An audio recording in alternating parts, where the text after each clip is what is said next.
Uh-oh, I'm in trouble.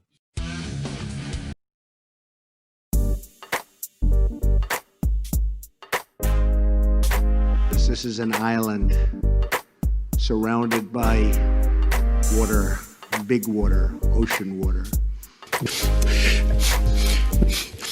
Trust me, I'm like a smart person. I'm very consistent.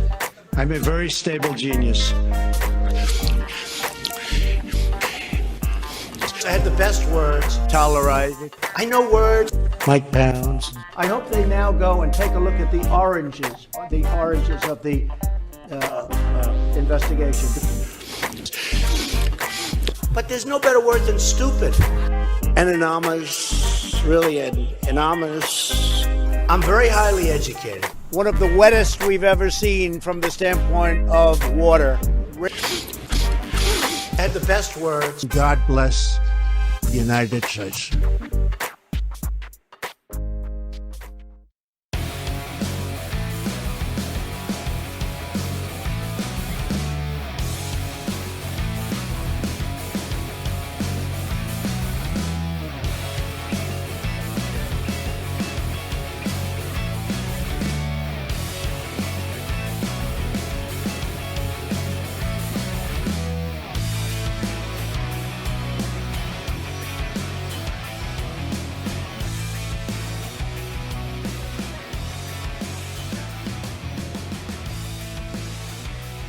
Around the nation, Waldorf Nation. Hey, everybody, welcome to the show.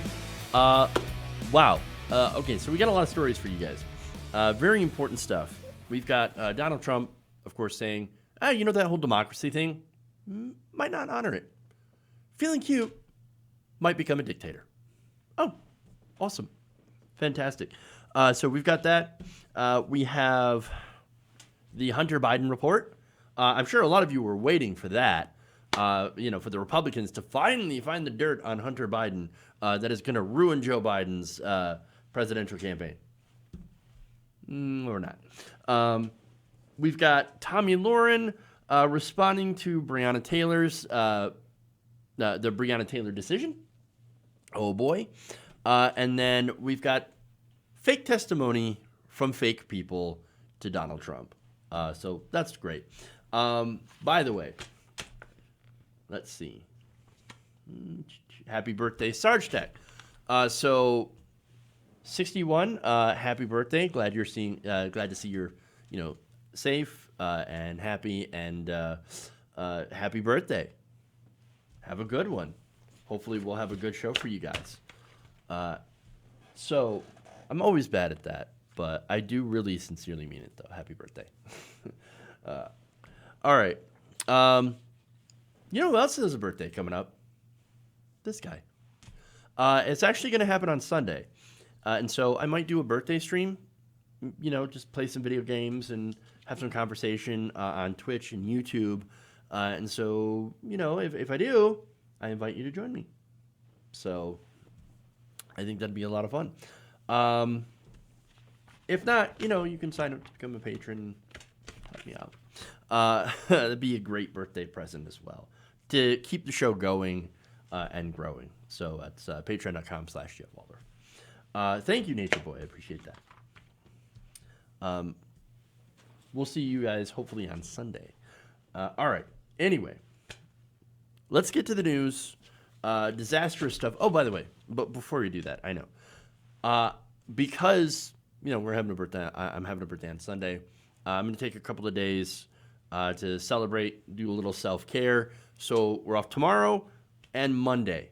So we'll be back on Tuesday for your normal show. Although, expect to see me probably on Saturday and on Sunday, because on Saturday, that's when Donald Trump makes his announcement about who he's going to replace Ruth Bader Ginsburg with.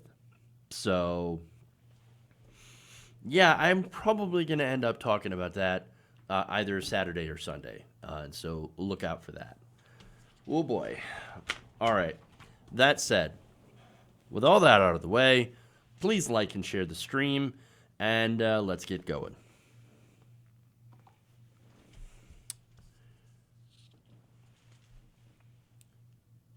President Donald Trump might not accept the results of the election if he loses.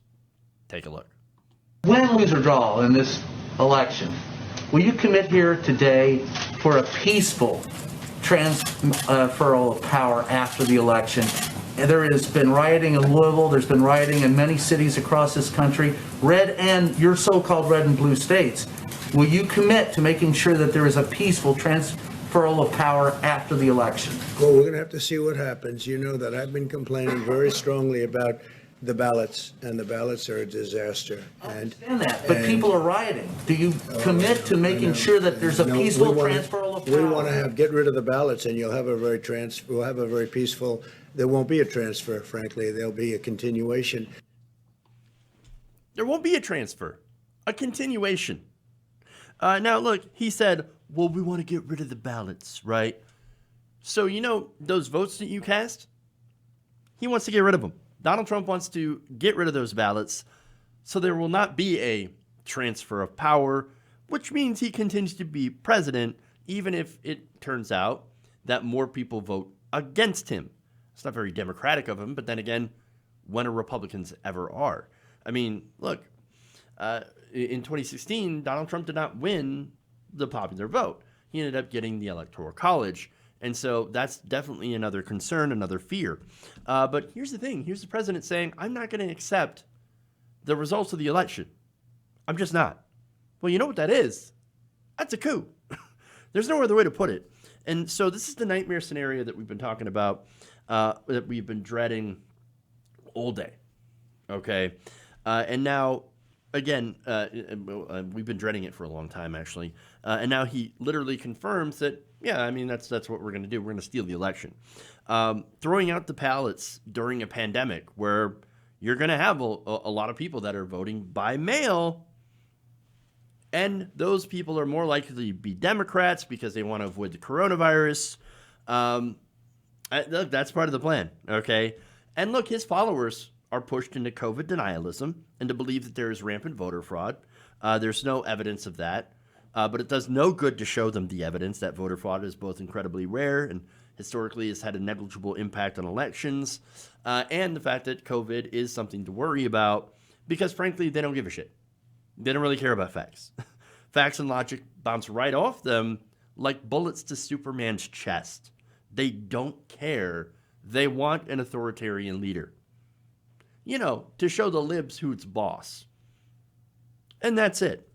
And the irony, of course, is that the minorities and the poor will be hurt the most. If you are not a wealthy Christian white man, then you are fucked under what is coming if this is successful. Donald Trump, and this goes along with what he wants to do, admitted that he wants to fill Ruth Bader Ginsburg's seat before the election for the express purpose of challenging mail-in ballots so that he can get the Supreme Court to throw out those ballots so that he can win the election. That's what he's doing. In fact, this is a quote. He said, I think it's better if you go before the election because I think this scam that the Democrats are pulling, it's a scam. The scam will be before the United States Supreme Court. And, of course, he wants to make sure that he has a Republican supermajority, 6-3, in the Supreme Court, so that in case they lose maybe one of the other conservative, maybe lose John Roberts or something, that he can still end up getting a 5-4 decision and ultimately throw out those ballots so that he can continue to stay in power. And that's what this is. He said, I think having a 4-4 situation is not a good situation. If you get that, I don't know that you get that. I think it should be 8-0 or 9-0, again, into throwing out the ballots. But just in case it would be more political than it should be, because throwing out ballots for no reason, he says, well, you know, it's going to be political. No, it's not. No, it's not. He said, I think it's very important to have a ninth justice. Now there's more. The Atlantic's Barton Gelman details how the situation could play out. He said that Trump will first claim victory before the mail-in ballots are tabulated because they end up being counted slower than in-person election results. And so November 3rd, it looks like we have a situation where Donald Trump is winning because of all those votes coming in pro-Trump areas. and the mail-in ballots taking longer to come in because they take longer to count. Well, Donald Trump will say, well, look, I won. Well, I won re-election. Any other ballots that come in later, we're just going to throw them out because they're fake, they're fraud, they're not real. So that's it. That's it. I win. I win. He's going to circumvent those votes together. Not only that, altogether, but then also taking that narrative of me being ahead on election night, Donald Trump would basically call on Republican-controlled state legislators to appoint their state's electoral college votes to Donald Trump, which again circumvents the popular vote. It's not like they haven't relied on the electoral college to win. Pretty much every Republican in my lifetime has not won the popular vote, has relied on the electoral college to win because they have a demographic and population disadvantage. Now, is that unconstitutional? No, it turns out state legislatures have a loophole in the Constitution that allows them to ignore the voters and appoint any electors that they want to the Electoral College.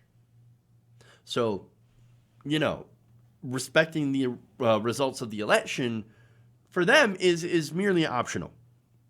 And if you think Republicans are like, oh no, I could never do something like that, that is so out of the norm. If you think that, you haven't been paying attention. You don't know Republicans. All right, Mitch McConnell, who, by the way, put out a statement earlier saying, oh, we will respect the results of the election. Bullshit.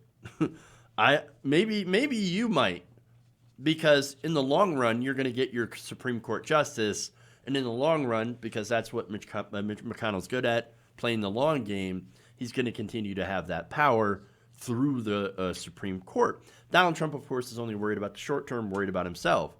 So Mitch McConnell might just let him take a loss if it means McConnell continuing his power and getting that Supreme Court justice.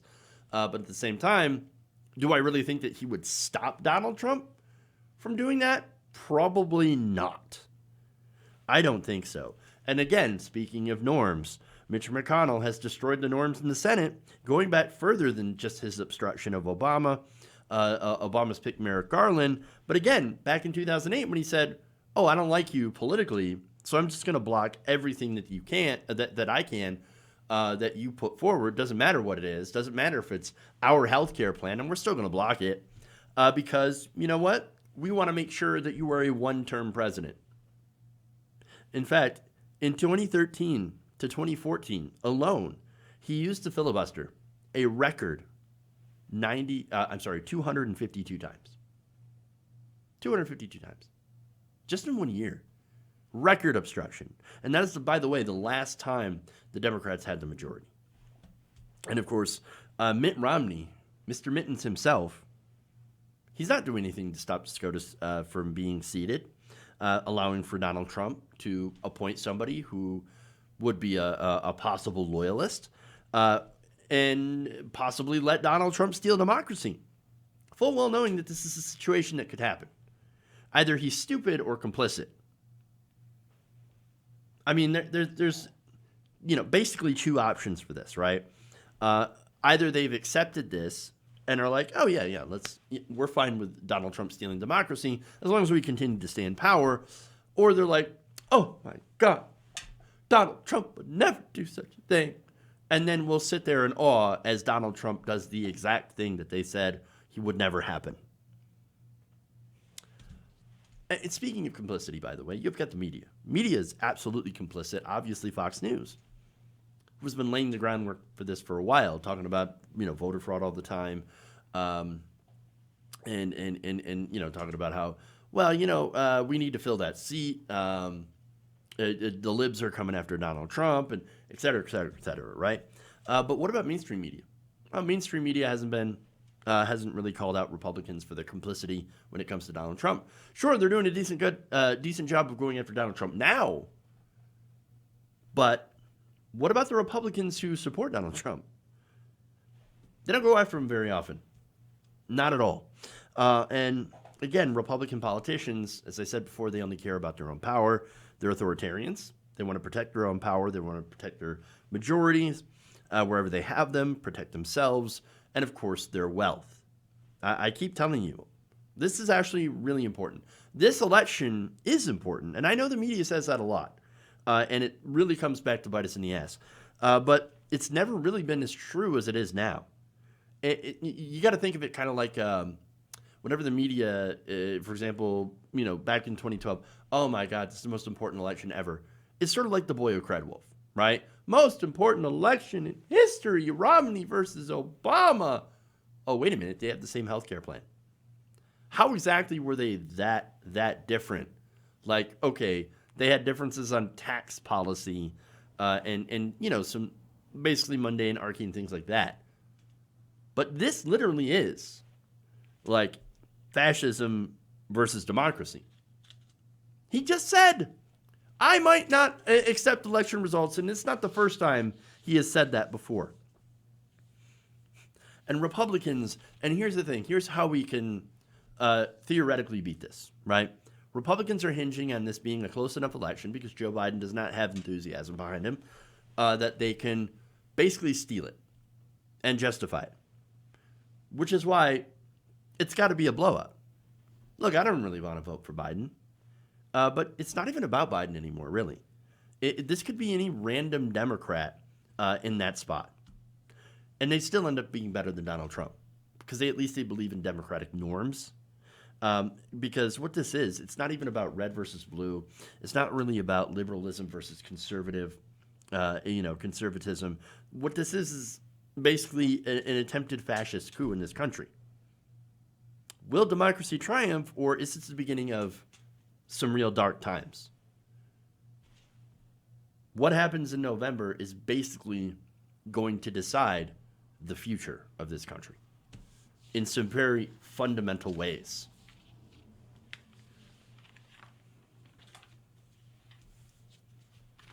All right. Moving on here. Let's go to the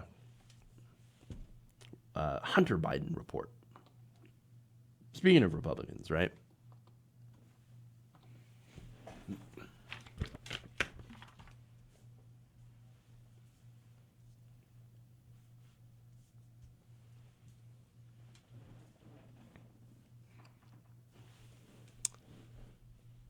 The Republicans have finally delivered their bombshell report against Hunter Biden, finding him about as corrupt as anyone else that has a famous name. The New York Times recently called this report that was delivered on Wednesday, quote, little more than rehashing of unproven allegations. So now they write, an election year investigation by Senate Republicans into corruption allegations against Joe Biden Jr. and his son Hunter involving Ukraine found no evidence of improper influence or wrongdoing by the former vice president. Meaning, nothing untoward, basically. No wrongdoing. This is Benghazi all over again. Now, the investigation did find that Hunter Biden had, quote-unquote, cashed in on his father's name, of course, to close lucrative business deals around the world. It also concluded that his work for Burisma, a Ukrainian energy company then mired in a corruption scandal, while the former vice president was directing American policy towards Kiev, had given him the appearance of a conflict of interest and alarmed some State Department officials. However, no evidence of criminal wrongdoing was found. Wow. Boy, what a shocker. Hey, did you know that family members of rich and powerful people happen to use their name as an advantage to get money and privileged political positions or privileged jobs? I know. Oh my God. Stop the presses, everybody. Wow. Turns out sky is blue, water is wet, and rich people use their name to get an advantage. Wow. Look, this is red meat for the base. All right, just like Benghazi, just like the emails, everything, right? What it does is that it shows powerful people with powerful names. They engage in systemic corruption. That's what this entire thing has been, right? So now the report itself alleges that, right? And then says, well, we're not going to do anything about it, though. Oh, really? So, wait, you're not going to do... Like, okay, there's corruption there. We all agree. There's corruption, there's nepotism, et cetera, right? That's a part of systemic corruption. What are the Republicans going to do about it? Nothing. Not a goddamn thing. Why? It's because, well, they also partake in that systemic corruption. And the most visible example is the president.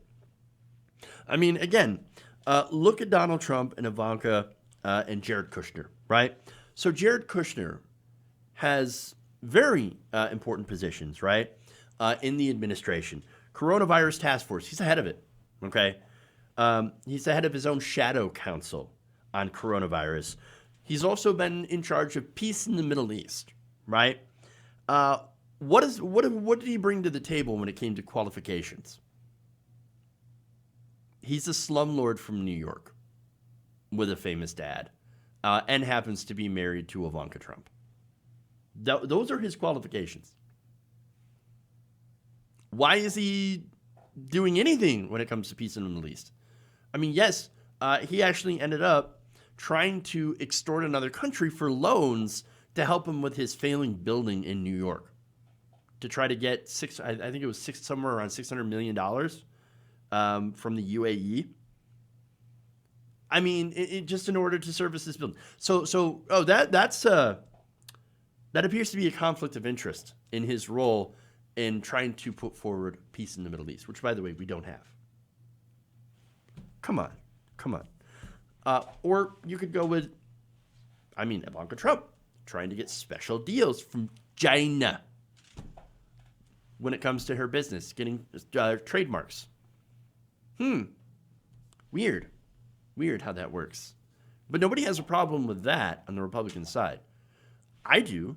I have a problem. I'm not a Republican. But I also have a problem with what Hunter Biden did, because he has absolutely no qualifications to serve on the gas board of Burisma either, and is only there because of his name. Now, the difference is, of course, Joe Biden didn't appoint him. Donald Trump absolutely appointed Jared Kushner and Ivanka Trump as advisors to the White House. So there is a big difference there, and that is a good example of nepotism. Nonetheless, this entire thing has been marketed incredibly well by Republicans. For example, the Homeland Security Panel's Republican chairman, Senator Ron Johnson, had been boasting for weeks before this report came out that his findings would demonstrate Mr. Biden's quote-unquote unfitness for office. Now, I had some serious issues with Joe Biden, and I will definitely not stop talking about them.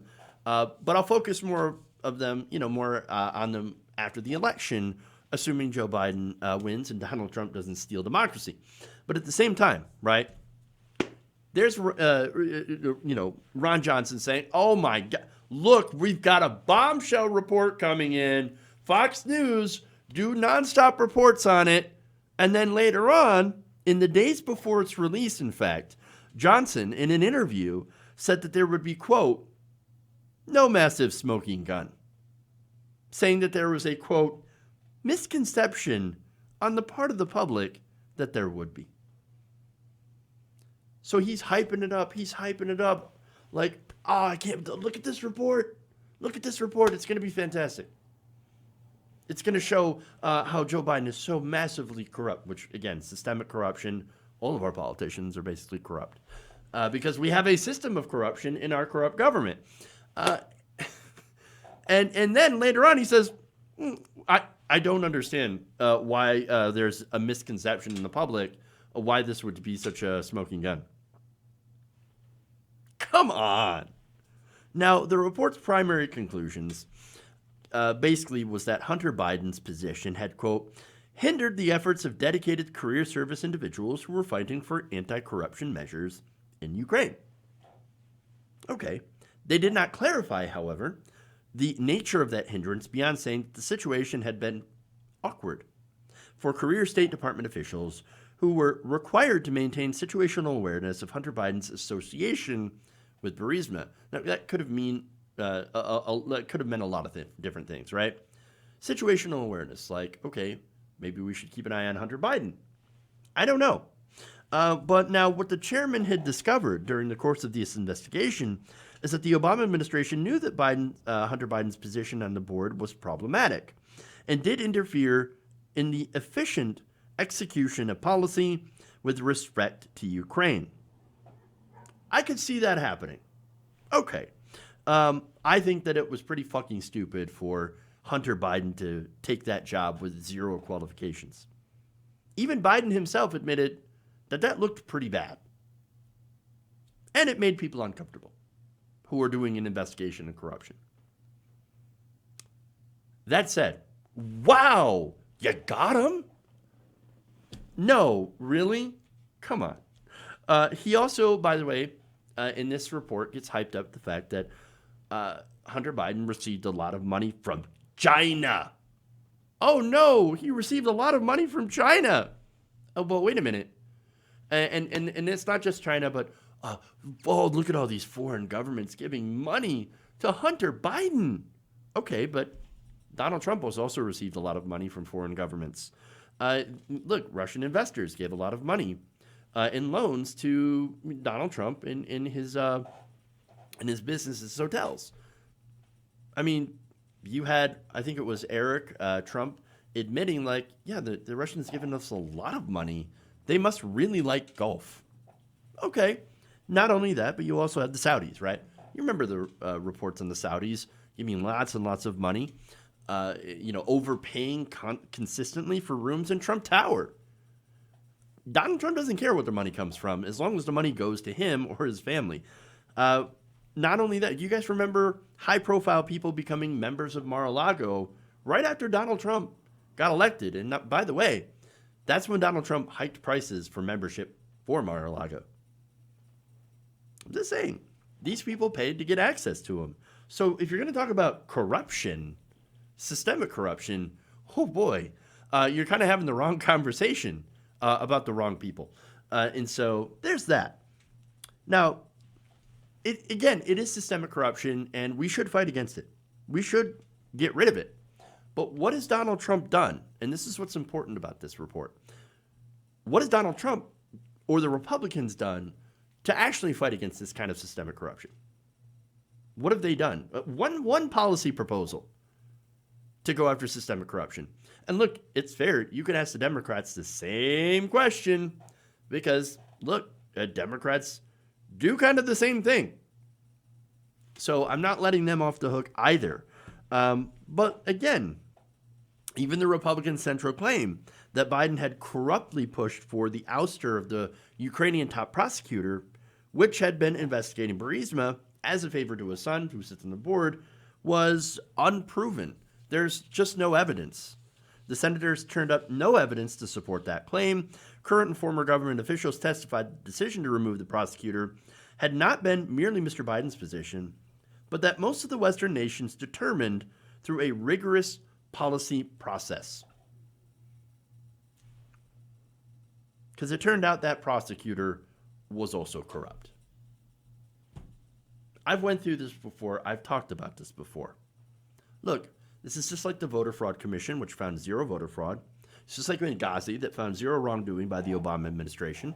This is like Hillary Clinton's emails, which, by the way, provided a lot of interesting information for what went behind the scenes in the DNC and showed how, of course, the DNC held their thumb on the scale for Hillary Clinton against Bernie Sanders back in 2016, and how much they despised the progressive wing of the party.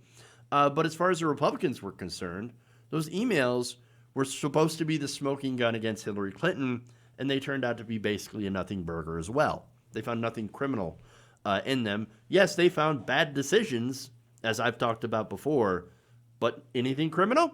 Nope. Not at all. And so, nothing, just a nothing burger. Nothing. And look, the reason is, and by the way, this is why it was just released. We got less than a month before the election. The whole purpose of releasing this report and doing it in the first place wasn't to root out corruption. Again, nobody in the government seems at all interested in removing the corruption. There are very, very few people. Progressives, Bernie Sanders, AOC, Ilhan Omar, the squad. Those people, actual progressives, They are interested in rooting out the corruption. Basically, everyone else, though, benefits from this corruption. And so, of course, they don't want to get rid of it. No, they love the corruption, but they know the American people don't. And that's why they continuously try to campaign on it. It's pretty gross. And this report is nothing more than them to try to campaign on, look at how corrupt Biden is. And it's material to use against, again, the Democrats. And Democrats will probably, hopefully do the same thing, but also not actually try to fix that corruption. It's gross how political it is. I actually want to get rid of the corruption, and I think the biggest way to do that is to get the money out of politics. That's mainly the first step, and replace a lot of these career politicians. But that's, again, a different conversation. But here we go. Just another bullshit report, bullshit investigation from Republicans, which is going to end up being a few, headlines on Fox News, and they'll talk about it constantly. But generally, it's not really going to mean anything because it just turns out that it's just your normal, everyday, systemic corruption in the United States. Hooray. All right. So let's take a break here. We're going to come back. I'm going to thank some patrons. If we have any super chats, we'll read some of those, all that. And then we'll get to the next story here. We have Tomi Lahren saying some unfortunate things online, as always. We'll get to that and the response. And then we'll talk about Donald Trump faking support. Is there anything real about this guy? Definitely not his hair. And I'm definitely one to talk about it. All right. We'll be back in a minute here around the nation. Stay with us.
There are some whores in this house.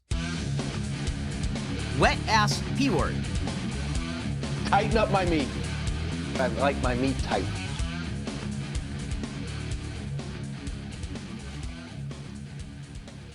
Welcome back to the show. Around the Nation right here. Waldorf Nation. Jeff Waldorf here with you. All right, so we've got patrons. We're going to start up with that. It's patreon.com/Jeff Waldorf. So you want to check that out. Link is in the chat. You can also help me get a better streaming PC. So last couple of days, I've been trying to stream to YouTube, Facebook, and Twitch. Can't do it. Computer's not powerful enough. I end up getting these situations where my recording is messed up and it gets out of sync because my CPU cannot handle the strain. Too much. So we got too much streaming going on here, and I want to fix that. So you can help me do it. Go to our fundraiser. Links in the description of the video. All right. That said, I want to thank some patrons. I want to thank Tomi, and I'm going to get this wrong. Fukley. Definitely probably got that wrong. Channel memberships, Nanette Burrows and Izzy Sanchez. So thank you for signing up. You can become a channel member by hitting the join button below. Super chat here. Andrew Benningfield says, I found out that Ilhan likes Gundam. Ilhan does things Gundam style. Oh.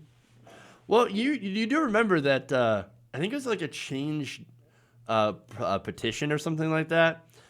Get Ilhan Omar a Gundam. There was a video, too, that Japanese, like a Japanese company was testing a life-size Gundam, and Ilhan's like ready to suit up. Yes, get Ilhan a Gundam. There you go, part of the squad. All right, let's see. Tell me that I'm not crossing the streams. It's a good joke. Good joke. I like that. I can't cross the streams. I can't even dual stream. I wish I could. Let's see. There's some good messages here as well. So let me just read that. Wouldn't the Nothing Burger have no bread, no toppings, and no beef? Yeah, where's the beef? That famous commercial. I think it was a Wendy's commercial. What was it? Let's see.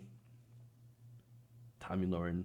GOP has not won. Kirk Thietz says, GOP has not won the popular vote except once in 32 goddamn years. There you go. Fuck your pretentious mandate. Here on that one. Yeah, get rid of the Electoral College. Absolutely. All right. Japan has a real-life 60-foot robot. Hey, that's what I was saying. That's what I was talking about. All right. No, I don't have the processor for it, Scott. That's what I'm saying. Like, I can stream to different platforms, but it taxes my processor too much to that, where I end up getting, for my local recording, some various sync problems. And then I've got to wait, and it takes longer for me to get clips out in time, and it's just a general pain in the ass. So that's why I need a better processor, and I need a massive upgrade because this thing is real old and just not good. All right, anyway. So let's go to Tommy Lauren. It's amazing, by the way, that I can do as much as I can on this computer as it is with how terrible it actually is. All right. Anyway. Yeah, it's a server that splits into multiple platforms. Well, if it doesn't use any of my computing power, but then, I'd also have to factor in the cost. But we'll talk about that later on. Dango Bangle says, Japan has Gundams, we have Jaegers. Not sure what a reference, what that reference is, Dango, but thank you for the super chat. Yeah, 286. Original Pentium OG. All right. Here we go.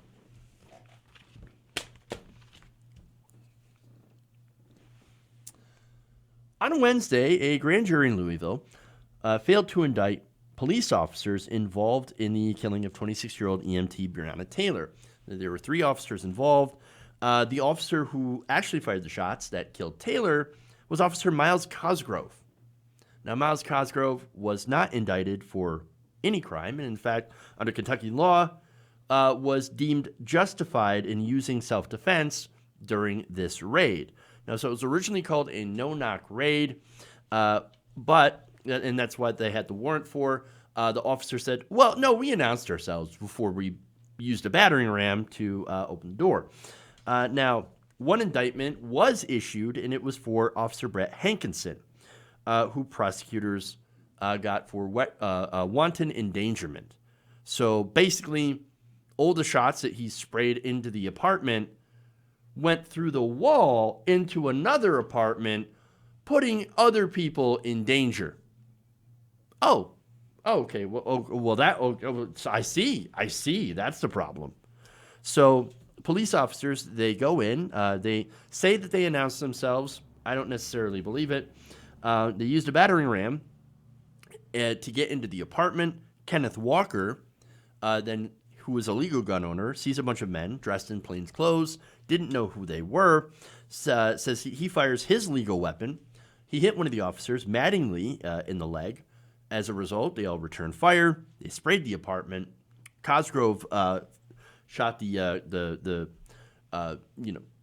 bullet that killed Taylor. Walker was arrested once he realized that they were police officers. And Walker said he heard the knock, but didn't know who was coming in. Said they didn't identify themselves until later, and then fired, like I said, in self-defense. Now, Walker was, again, arrested and charged, but then had the charges dropped against him later. It's also important to note that there was a civil suit in the death of Breonna Taylor, in which the family was awarded $12 million, none of which, of course, is paid for by the police officers, but for the city of Louisville. And so it turns out, because of the police who were deemed to have been at fault for Breonna Taylor's death, didn't have to pay a dime. But you did, as a taxpayer. Well, congratulations. Now, I give you this context for a reason. Because following this decision, our friend Tomi Lahren decided to chime in with her opinion on Twitter, saying, quote, "It is not an officer's duty to gamble with his or her life so you can happily and comfortably resist arrest." How dumb do you have to be to put out that tweet? I mean, based on the details of the case, Breonna Taylor wasn't resisting a damn thing. She was murdered. And look, her boyfriend acted in self-defense against what he thought were home invaders, okay? Again, if they didn't identify themselves, or if he didn't understand their identification, right? And he just thought, there are these people trying to break into my house, break into my apartment, my girlfriend's apartment, and, I don't know what's going on. I'm going to try to defend myself, as you're allowed to do in Kentucky. Where's the NRA on that, by the way? Where's being able to defend yourself against a home invader? And by the way, I mean, what was? Yes, they got a warrant, right, to go in. For what? For what? There were no drugs there. There was no one that they were looking for was there, and so what? Why did they even need to go and get a warrant to go into that apartment, especially when they already had the ex-boyfriend who was in trouble for running drugs in jail already? They had him already. They had him. And again, the warrant was involved with Taylor's ex-boyfriend. So now, interestingly enough, and I told you this story, after this happened, the police then tried to tie Breonna Taylor into the ex-boyfriend's schemes, into his, drug business, okay? to justify her murder. She was not involved in this. And again, there was no paraphernalia, there were no drugs found in her apartment because she had absolutely nothing to do with it. And so it is truly despicable. But nonetheless, I guess they didn't even need to try to do that to justify her death. Daniel Cameron, who was the state's first black attorney general, said the officers had just, acted in self-defense. And it was because of Walker defending himself that they were allowed to shoot Breonna Taylor. He added that Hankinson and the two other officers who entered Taylor's apartment had announced themselves, again, that's dubious, and so did not execute the warrant as a no-knock warrant, according to the investigation, although since the city has banned such warrants. According to Kentucky law, he said, the use of force by officers Jonathan Mattingly and Miles Cosgrove was justified to protect themselves. This justification bars us for pursuing criminal charges in Miss Breonna Taylor's death. But here's the thing, right? Why even do the raid though? Like dressed in plain clothes. If you're going to announce yourself in the beginning. It doesn't make sense. It doesn't make sense to me. Why would you do it that way? There are things that don't add up. And again, the fact that they already had the ex-boyfriend in custody. It doesn't make sense. Then why go after her in that fashion? There's a lot of bad decisions, and none of them really seem to be on Breonna Taylor at all, who was sleeping in her apartment, was woken up by this raid, and shot to death. Doesn't make any sense. It doesn't make any sense. And she was not a drug smuggler, by the way. That's you're hearing a lot of conservative propaganda on that with no evidence or proof to back it up. And so here's the thing. Why would somebody who, by the way, why would they shoot at police officers who identified themselves as police officers? Well, that'd be rather stupid to do. And that's why, and Kenneth Walker, he said, look, I didn't know they were police officers. As soon as I figured it out, then yes, I surrendered my weapon, and I surrendered. And there's even a report where Walker had been calling the police and saying, there are people breaking into my apartment right now. And so, look, it doesn't make sense, okay? I think that there's a lot of cover your ass involved in this. And because there's a lot of things to me that just doesn't make sense. I think cops were lying in this situation, and I think it's because they do it all the time. So now here's the other thing about the Attorney General that is interesting, to say the least.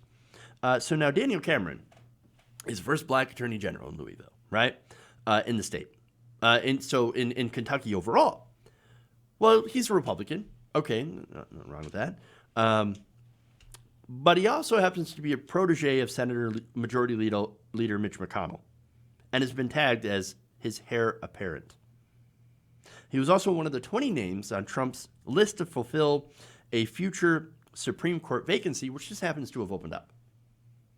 Now, Breonna Taylor's, this case was a big case for Black Lives Matter. Maybe there's, and this is my speculation, but I wonder if these things are related. I don't know. I don't know for sure. That said, here comes Tomi Lahren with some, again, her really, really terrible take. And she got wrecked for it. So now Gabriel Steele says there was no resistance in this case. Stop gaslighting. Again, you can't really resist anything if you're, asleep, okay? And you don't know what's going on. No resistance in this case from her. You know why? Because the cops would have said Breonna Taylor was a resisting arrest. They didn't say that. And police jump at the chance to say, oh, no, they were resisting. Well, not in this case. Again, nothing to do with Breonna Taylor. No charges against her were filed. No drugs were found in her apartment. Nothing, according to the police report itself. Okay? It's amazing. And even so, resisting arrest, according to TX, shouldn't be a death sentence. That's correct. Rugged Amethyst says, what she's essentially saying is that it's okay for them to risk or take your life because obviously theirs counts more than yours. Well, if you're a black person, that's how that works out. Because, of course, every time you have a white mass shooter, for example, they usually get taken alive. But black people, unarmed black people, seem to not be taken alive in a lot of circumstances. Lisa B says, she was asleep. She didn't do anything wrong, was not guilty of a crime, or else they would have charged her, right? Even posthumously. The police already had an actual suspect in custody. Folks comply with every order given by the police and are shot anyway. Daniel Shaver, for example, meaning that, it doesn't necessarily have to be somebody who's black that, didn't follow orders or did try to follow orders and were killed anyway. And then adds, the system needs a complete overhaul. And then finally, a couple more. Sharky Shark says, someone with your commitment to ignorance does not deserve a platform. Preston says, you're a piece of shit. And another person adds, sleeping while black, the new resisting arrest. And the last two, it's not an officer's duty to gamble with his or her life and time because you are afraid of dark people. And finally, Cash Eric says, you're the human embodiment of a swastika. Ain't that the truth?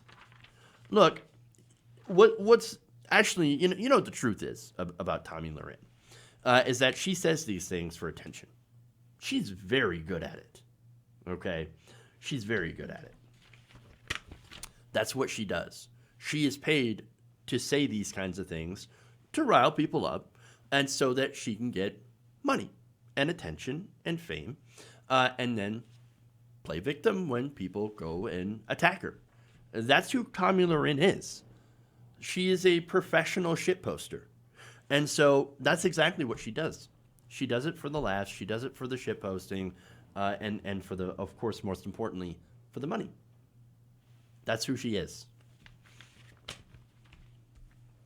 All right. One more here. We've got fake Trump supporters.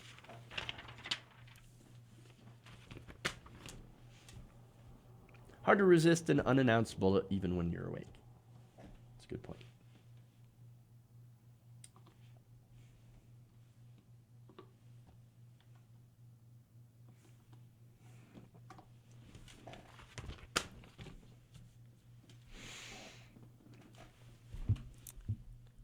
President Donald Trump is desperate to be reelected, and his campaign has resorted to writing fake testimonials on Facebook.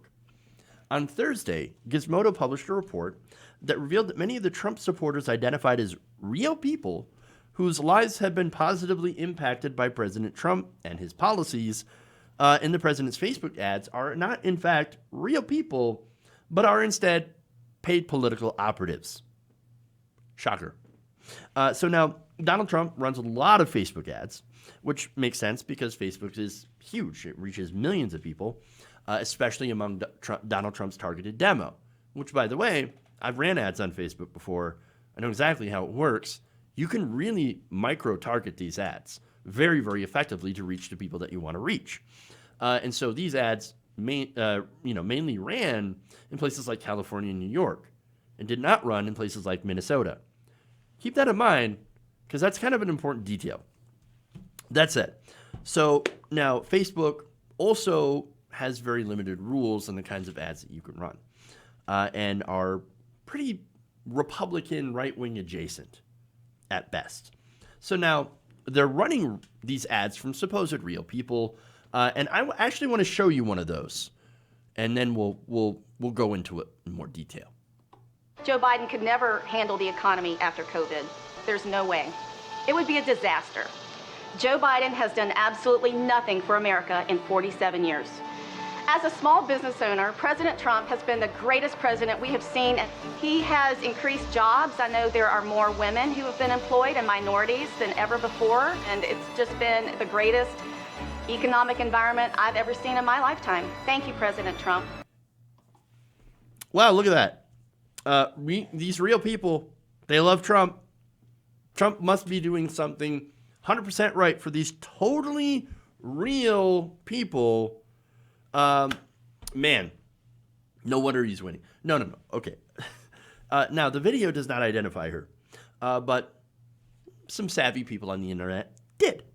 And her name, it turns out that she is a person named Kim Shirk, who happens to be the president of the Georgia Federation of Republican Women. So let me show you a picture here. So that's her from the commercial, and that's her literally in the White House. Huh, would you look at that? There's your average person for Trump. There's more. Another ad being run by the Trump campaign on Facebook involves a round table of sorts, right? So the people get into a circle and they're talking about how dangerous a Joe Biden presidency would actually be.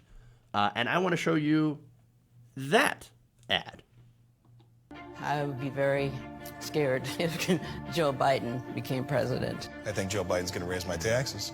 Joe Biden will raise taxes and kill jobs. And the only barrier between us and socialism is President Trump.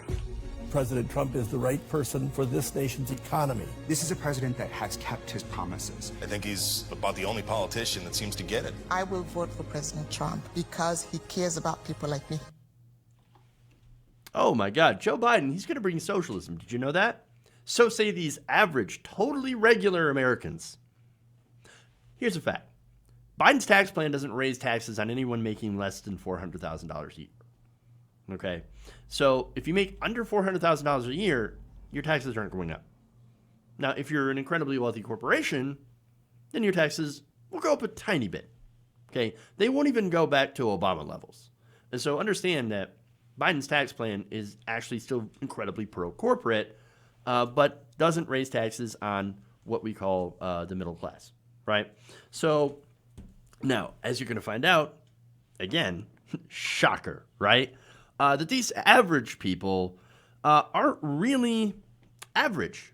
It turns out that one of them is actually running for U.S. House in Minnesota as a Republican. So let me show you that. So you remember, you recognize that woman from the ad, okay? She was very, very concerned about Joe Biden. But do you recognize her? Wait. That looks like the exact same person. Yes, that is Fern Smith, as you can see. Fern Smith is running as a Republican in Minnesota's House District 51B. Smith has endorsements from the Minnesota Gun Owners PAC, the Minnesota Police, and Peace Officers Association. Smith has the endorsement of Minnesota's for Affordable Health Insurance. That is a group that opposes Medicare for all and supports private health insurance. That same group, of course, also opposed Obamacare back in 2014. So, average.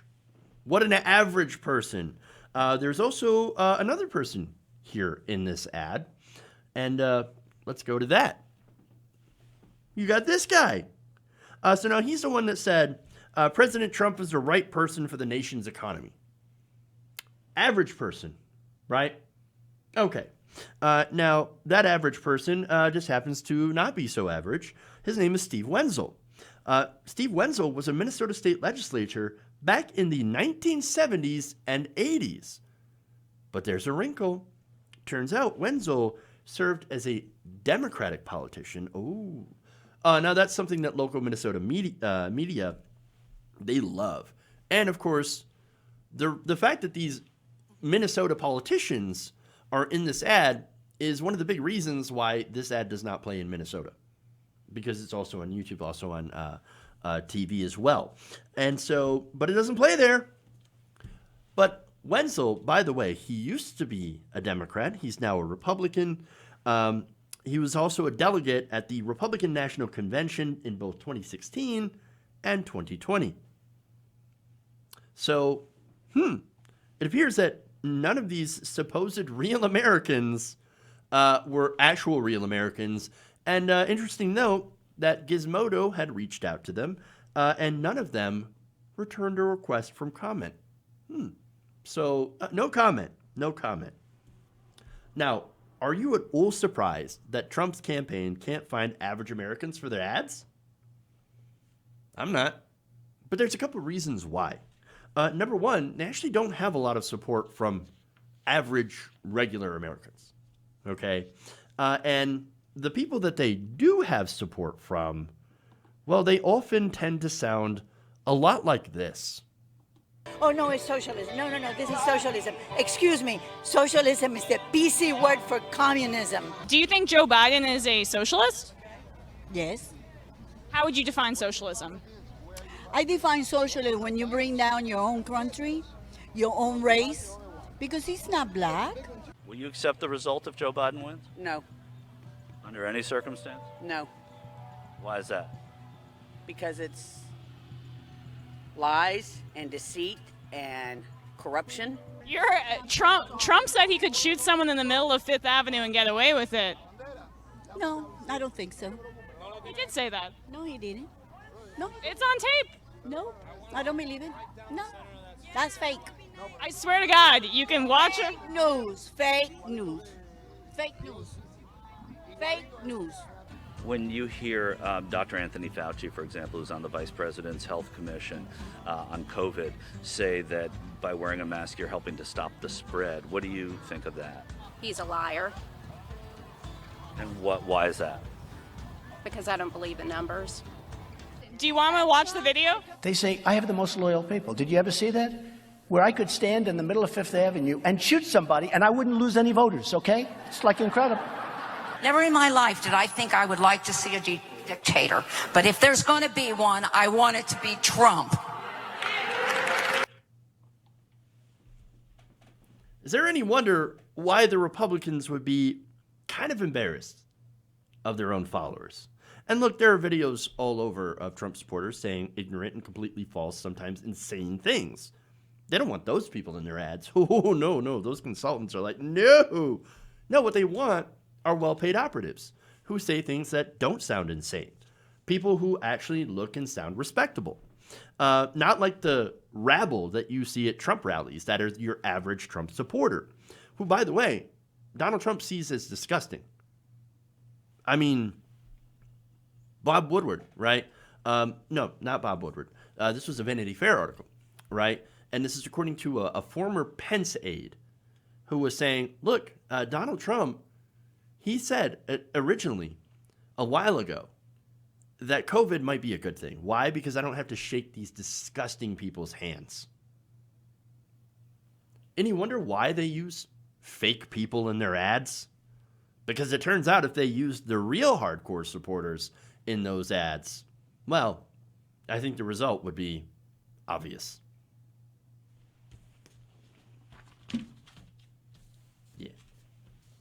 So, thank you for going around the nation with me today. I'm going to read a couple of super chats before we go. Melton Nelson asks, could it be possible the Democrats are giving us the middle finger, providing that some of them were challenged in the primary elections? Corporate Democrats are always giving us the finger. Understand that, like, corporate Democrats will always fight harder against progressives and the left than they do against Republicans. Sad but true.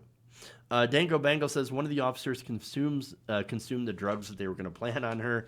Not that I've read. I'm sure you're just making a joke, though. If so, points for troll. Points for trolling, effectively, because that was pretty good. For shit posting, I should say. All right. Anyway, that's, like I said, all I got for you guys today. Thank you for going around the nation. Please like and share the stream. Subscribe if you haven't already for more stuff and all that. Let's see.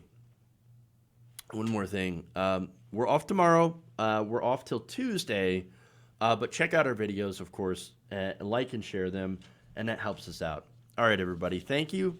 Love you. And remember, change begins with you. Good night, nation. We'll see you guys later. Have a great weekend. And happy birthday, Sarge.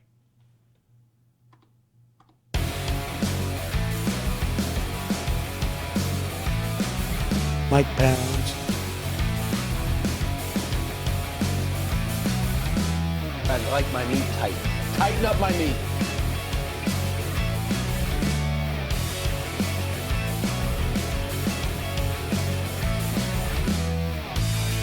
Please clap. Why? You're getting nervous, man.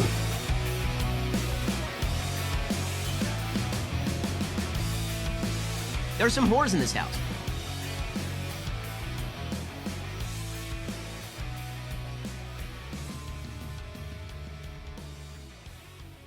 You're kicking me out the door. You're kicking me out the door.